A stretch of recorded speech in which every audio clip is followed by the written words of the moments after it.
Well, hello, folks. You're on the Insecurity Project again. I have the great pleasure of interviewing Trish Marks. She's a business coach who focuses specifically on helping people overcome self-sabotage, which happens a lot. And so very necessary work. Trish, thanks so much for being on the show. Welcome. Thank you, Jermaine. It's lovely to be here, and I'm really honored that you've asked me to be part of this because it's very close to my heart. Yeah, great. Well, I'm really, we've spoken a bit about your story and the journey you've been on.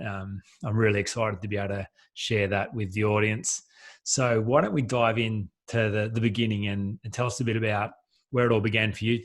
Talk to us about what it was like specifically growing up in your family and the role your parents played in shaping your early beliefs about yourself. Well, where I came from was a small town in Northern Ireland, and there wasn't really a lot of conversation around the importance of self-esteem or self-confidence or belief in yourself. It was that era where there was just get on with it. Mm-hmm. So you just picked up on the negative or positive attitude of your parents, your teachers, the social environment that you lived in, about or towards you, what they were like towards you, or even what they were like towards themselves. So you started developing your beliefs around that and your own values. And there was just that underlying belief too, that people in authority knew what was best for you more than you did. And you know that old saying where, and today it still irks me, that saying where children should be seen and not heard. Sure. Because I discovered later on in life what beliefs I'd picked up about myself based on that one statement. Yeah. You know, honestly, they showed up in so many different ways.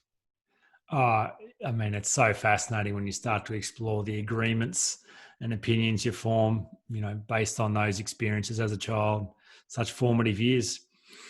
So that's really interesting. So you kind of grew up feeling children should be seen, not heard. People in authority know what's best. You just get on with things. You don't really fuss too much around how you feel, what you want to do. You just do your best. So how did that kind of shape you as a young girl and as you grew into a woman and kind of launched out into the world? Tell us about the early years of what you did for work and how you kind of experienced life with some of those beliefs instilled as a child. Well, as you were growing up, then you started to feel like what you had to say didn't really matter. So then you didn't really matter. So you weren't really, because it's you need to be heard to be seen. In I'm thinking you need to be heard to be seen, because how do you know what I'm thinking? How do you know what sensitive to me, what things mean to me, or what I'm picking up? How do you know who I am if you don't hear what I have to say? And so therefore that made me feel like what I had to say wasn't matter, that I didn't really matter. So moving through life, I never really stood up for myself. I always had the little teeny belief inside me that there was more, but I didn't say out loud what I really thought, because I believed it would ostracize myself from everybody else. And that I was the only one thinking like this. Obviously, it probably wasn't. Everybody goes through this. But yeah, I didn't want to lift my head too high above everybody else in case I was ripped down, because that would be painful to be picked out of the group. So you became part of the herd very quickly. Yeah, wow. It's so interesting, and I'm sure lots of people can relate to their own version of that. So what did you do for work early on? What path did you choose? Did you go where you wanted to, or where someone told you should go? Where someone told me I should go. And so in the growing up in the 70s, the late 70s, and in Ireland, we had the Troubles, so they were ripe. And so there was not a lot of opportunity. And I know in my life, it hindered me from stepping out of who I could have been in terms of my education. I kept my mouth shut. I didn't ask the questions that would have expanded my thinking or give me more information. So I did, it was detrimental to my education, I believe. My inability to stand up for myself and say what I wanted to say. And so you ended up going into factory work. So I thought, well, that's not really what I want to do with the rest of my life. And I knew that in the 80s, when the Troubles were really heightened, I had to get out of that country because I would never, ever grow if I didn't. Mm. So I decided then in the late 80s that I would come to Australia. It was my only hope of actually getting to know who I was, finding out what my strengths were and how I could manage on my own. And Australia was far enough away for me so that I wouldn't be able to go back, like if it got too much. Okay, yeah, right. So I had to. You were burning the bridge behind you. And yes, I had to. You have to. Sometimes you just have to burn that bridge and say, this decision is best for me now, and I'm not leaving anything open. If I want to go back, it's not going to happen. So I mean, obviously that's a massive decision, because that's a decision that takes you away from everything you've known, everyone you've known, everyone who knows you, friends, family. Like, can you talk us through, what was happening inside you when you made that decision to leave your homeland and travel down under for good? Well, look, I decided that I knew it was the best thing for me. I knew it was the best thing for me, and I couldn't allow myself to let myself self-talk, think anything else, or I would have given in, because my mom, I was very close to my mom, my brothers. We had a lot of fun in our family. There's a big sense of humor in the family. So my sisters were all married with their children, so I was always there for them. I had friends. I could have stayed in that comfortable zone, but it wasn't going to help me. It was going to hinder me more. And I knew it was best for me and best for everybody around me if I went, because at least then I could start changing some of the thinking that I thought was keeping everybody small. Sure. In the world. Did you tell your parents that's what you were going to do in your family, or was it a surprise for them? Yeah, no, I knew. Look, there was a lot of people from my hometown had come to Australia, and my brother had decided to go, and he went earlier on, and I thought, look, I'm going. My girlfriend, I'd said to a girlfriend, and she said, yeah, let's do it. But however, she fell in love and fell off the truck. However, even though I was terrified about doing it inside, I was gripped with fear, but I thought, I can't let fear stop me. I can't let it stop me, because this is what I really, really want. And if you really want something, fear is going to always be there, but you just got to embrace it and know that it's just unknown.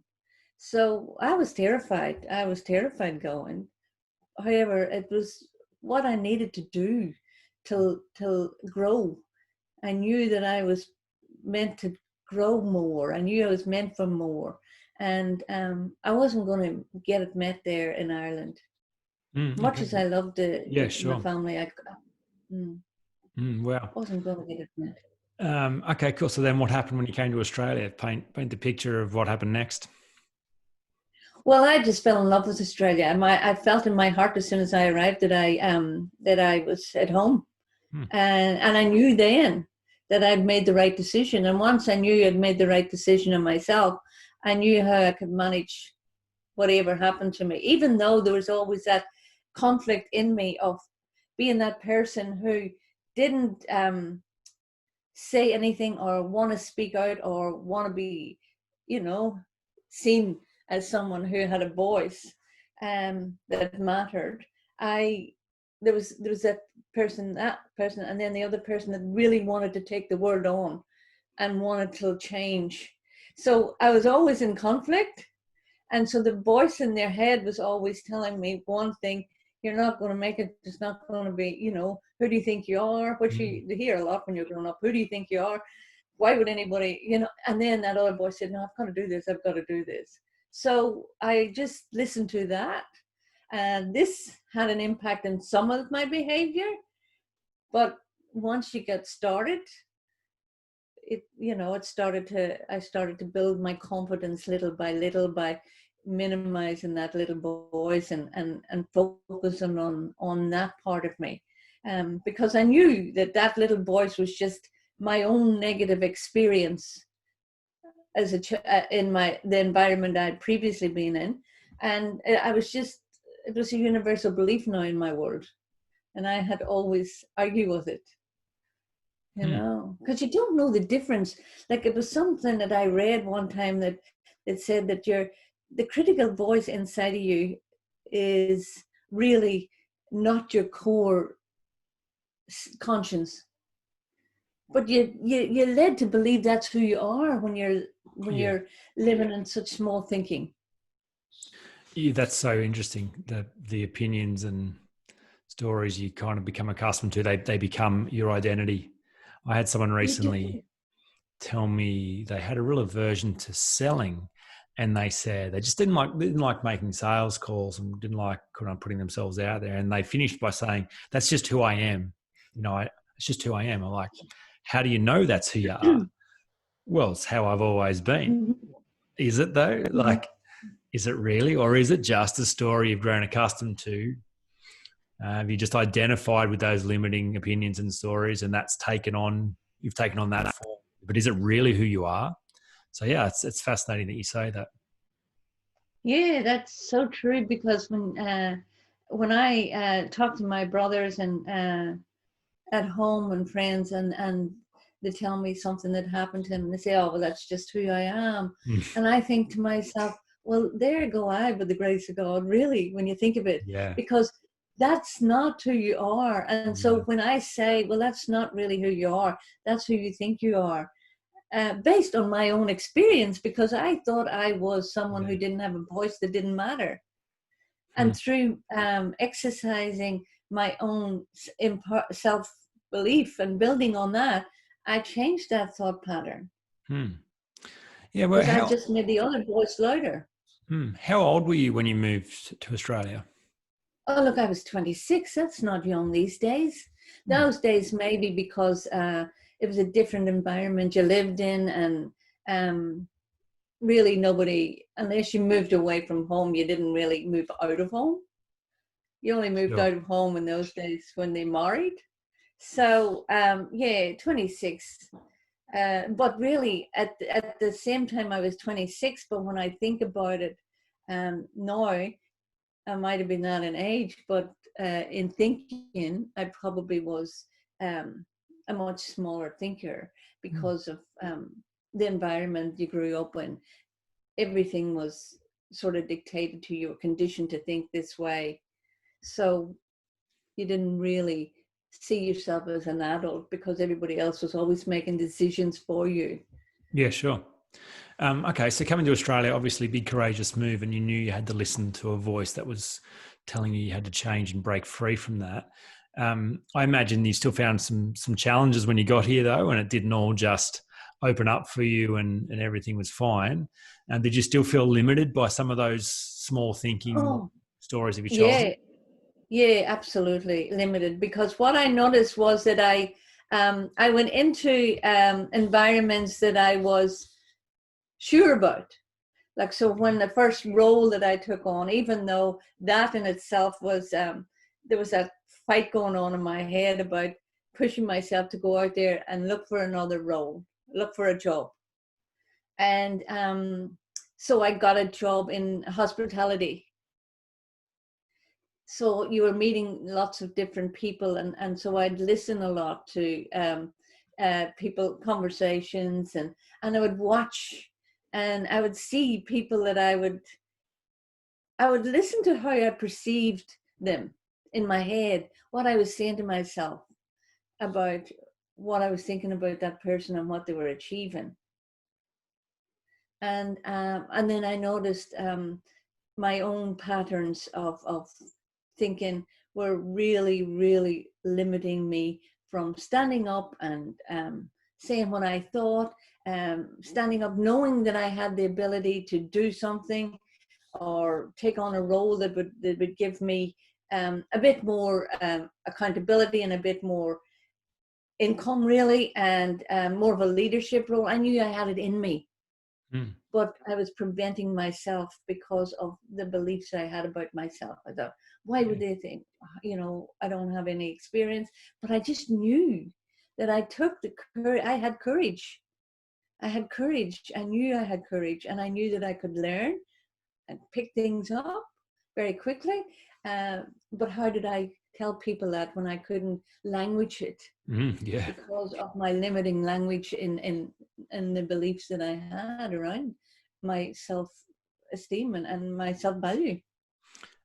Okay, so like I'm always fascinated by the belief change more than the behavior change, because I think that's really where transformation happens.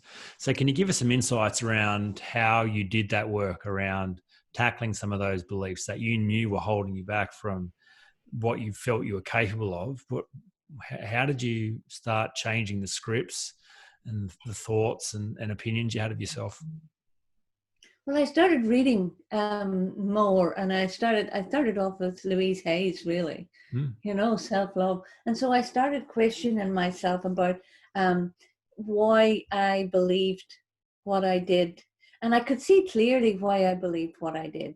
And there was still that fire within me, even though when I started looking back, I thought there was a fire in me about questioning things, though I never had the courage to say it out loud. So I was always questioning it inside. So then what I'd done was I started to write. I started to write things down, and I started to notice, and I thought, well, what if I done it this way? And you know what happened was somebody had said to me, and it didn't mean anything to me then, but someone had said to me one time about life, 95% of life is on the job training. Okay. Right. So there I was in Australia, and everything was new to me. Everything was new to me.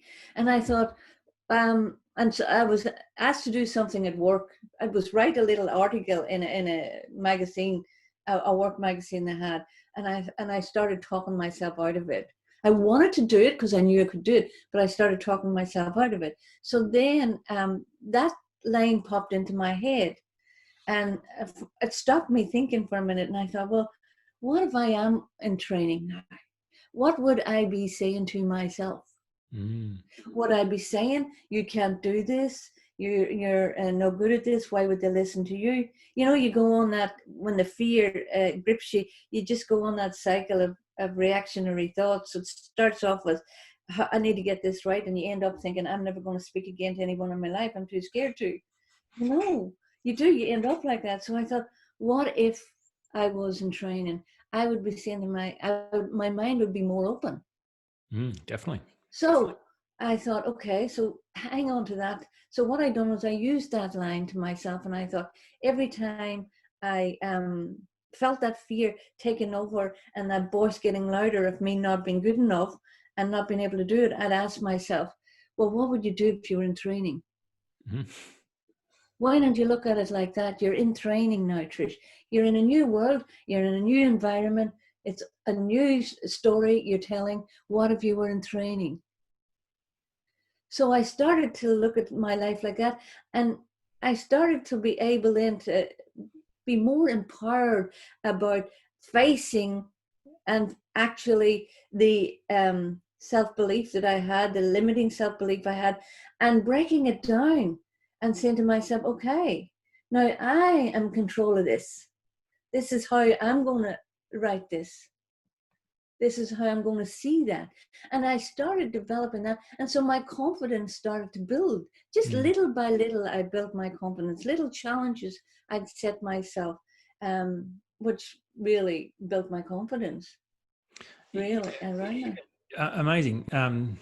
One of the key parts of the model that I developed around overcoming insecurity is, this idea of responsibility, and the key aspect of that responsibility is seeing yourself as the storyteller rather than the actor in the story. And so I think, that's exactly what you're describing. You're realizing, hang on a minute, these languaging patterns that I've inherited and adopted and assumed were just given to me, I could change them. I could write new Yeah. ones. I could improve them. I could update them. And as you did, they then produce different results. And you notice that generating momentum and confidence, and that leads to more and more. So yeah, that's a really fantastic example. Yeah, and that's very empowering when you learn to that you're in control to a certain extent, that it's you that's writing the story. So Yeah. that led me to different opportunities where I'd take them up just because I knew I'd be uncomfortable or outside my comfort zone, but I knew I had a resource or a tool in my toolbox in my mind, even though it was that small. What way are you looking at this? Flip it and look how, if you were being trained, how would you look at this? What would you be looking for to help you get the outcome you want in this? And that was really powerful in my world. And so I went on to, I fell into sales role at the first time, and I loved that. I loved the sales roles. And so I went on to do sales until I decided then in 2012 that I wanted to, I was tired of the deadlines and all of that. So I thought I needed change here. But I liked the idea of, like, I broke down the sales process. If I have it of breaking things down and seeing how they work. So I broke that down and I thought, what is it that I really specifically like about sales?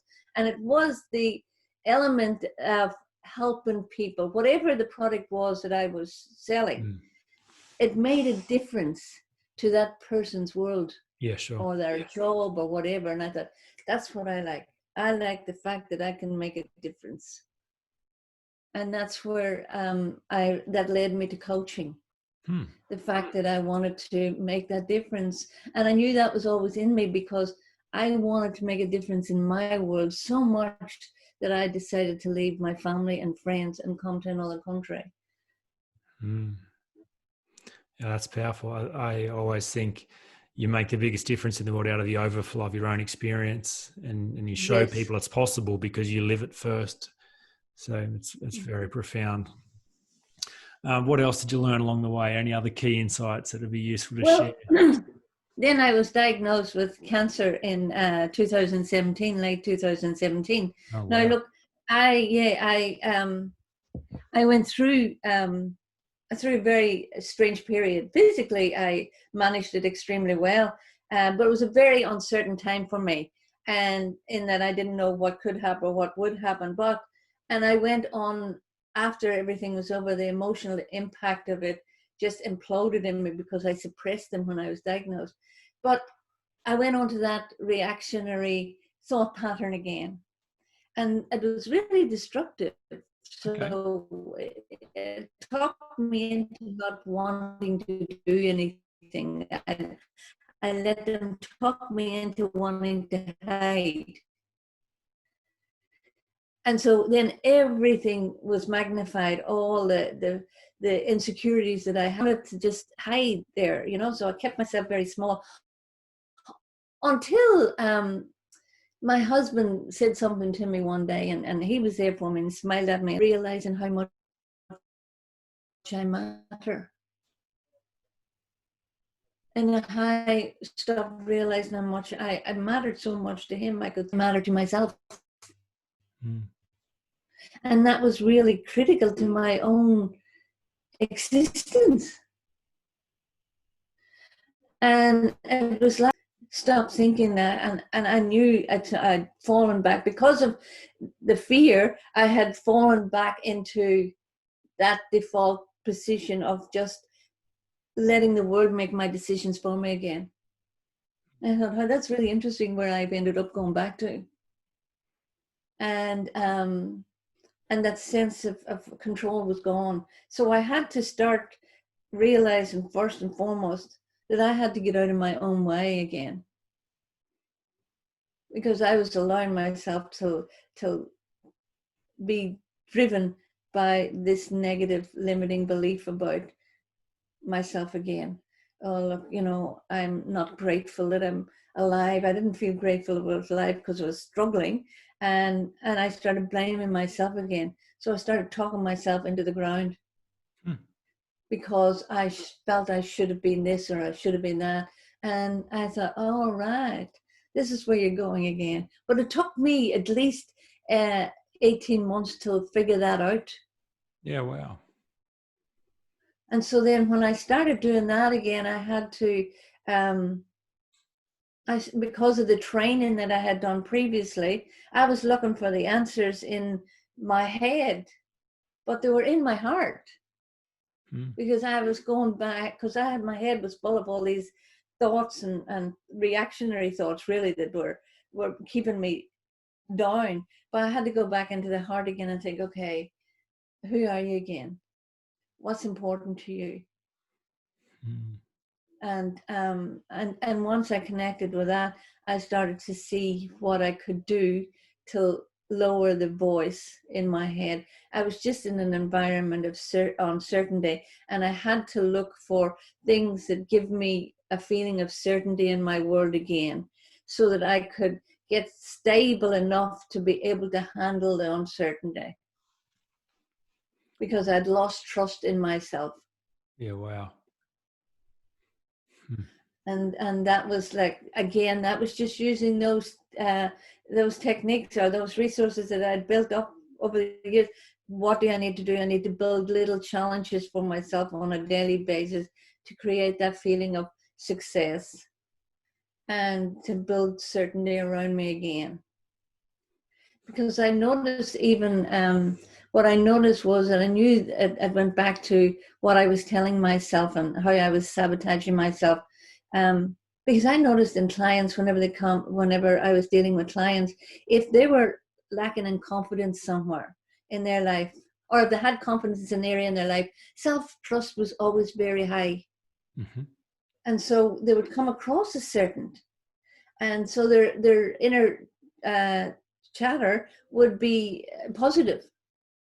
Sure. But if I looked at an area in their life where they were uncertain and their confidence was low, their self-trust was very low. So then they'd be coming across as uncertain.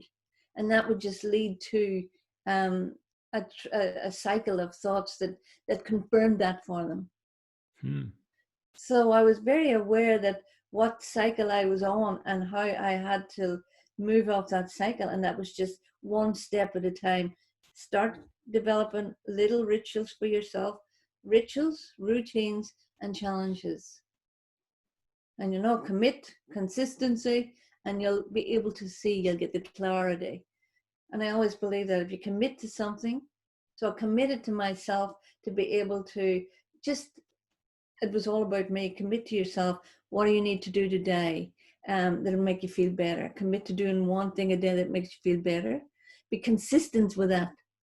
And you'll get clear on where you're going again. Because I couldn't see where I was going, because the small talk, the critical talk, the self-sabotage was limiting my view of where I wanted to go. It was just keeping me stuck in this cycle of self-critical, just being stuck, really. And that's what I started to realize. And so that's why I started to look at self-sabotage as something that was really impacting people from moving forward. Can I, just before you go on to that, Trish, just to pick up on what you said around the certainty piece and draw that out, because I think that is profound. We were talking before about some of the books and yes. Shelf Behind, and Spiral Dynamics is a particularly favorite framework of mine. I had Monica Bourgeot on the show a few months ago. She wrote a book called The Change Code.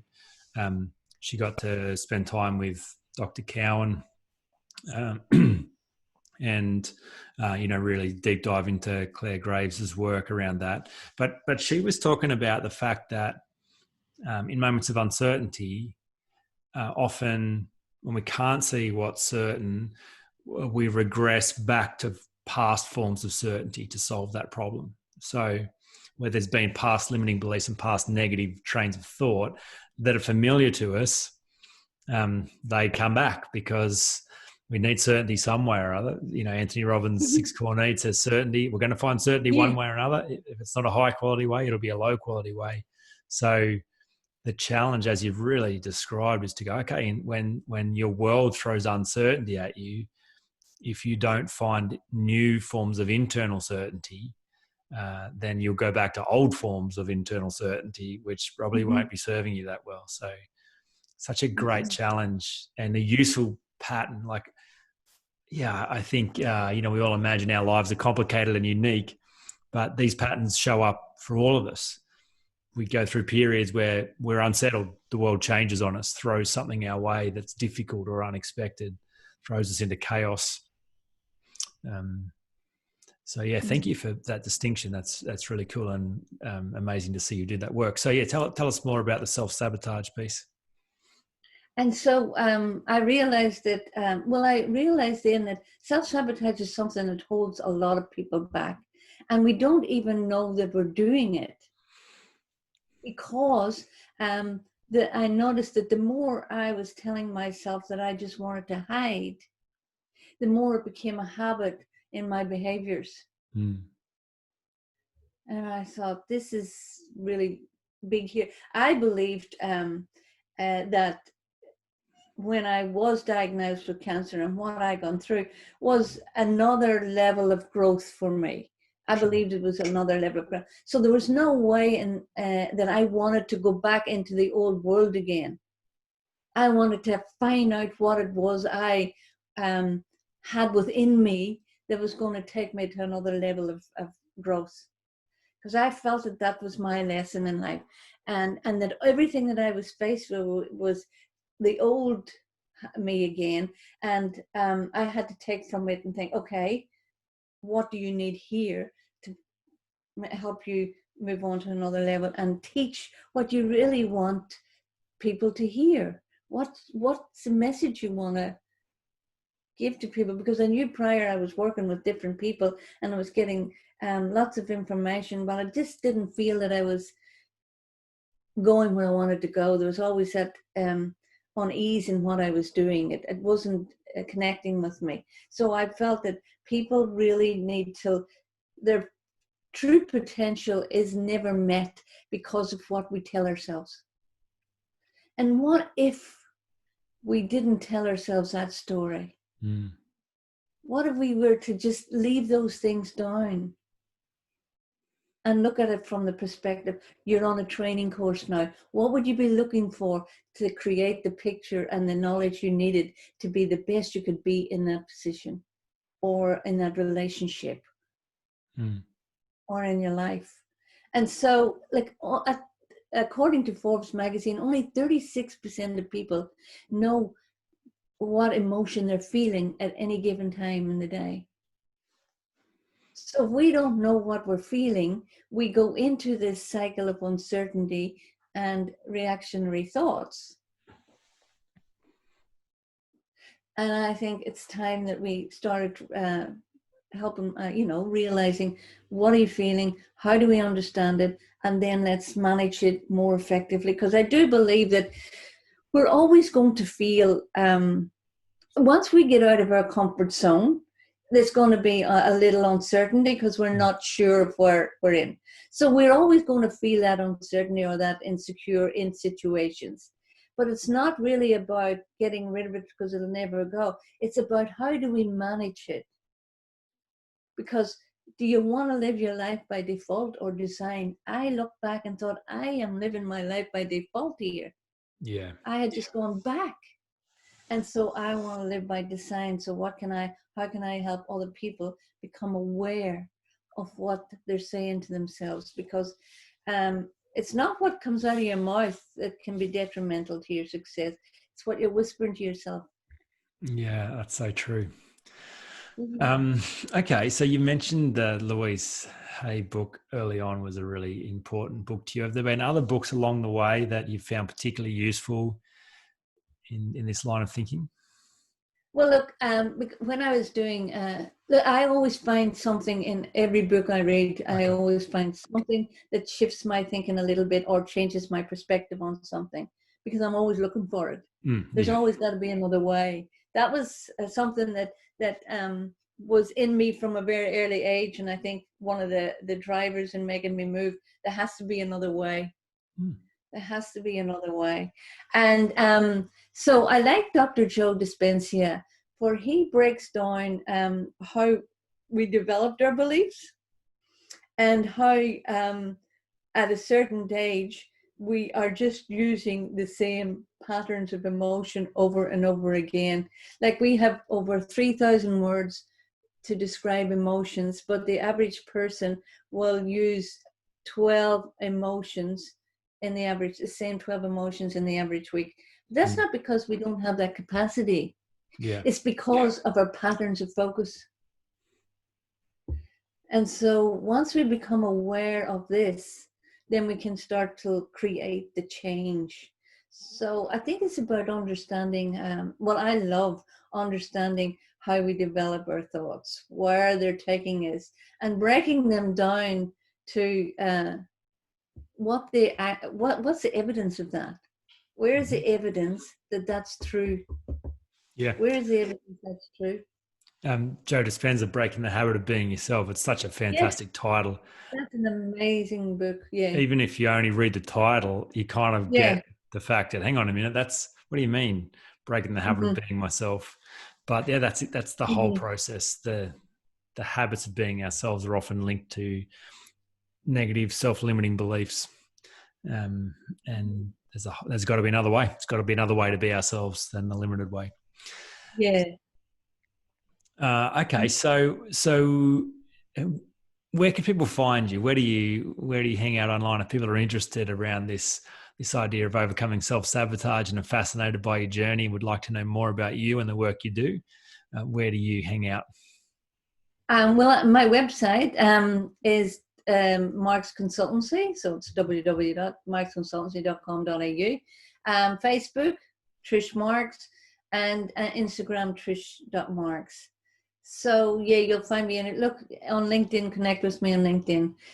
You can always book a 5-minute chat on my website. That's 5-minute chat if you want to hear more about it. Yeah. Okay. Wonderful.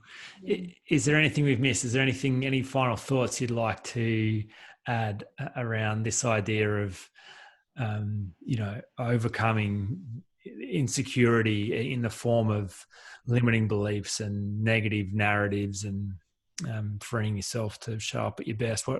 Anything else you'd like to add to that story? Oh, I think what I learned is that external factors are always going to influence how we think, how we act, and how we feel.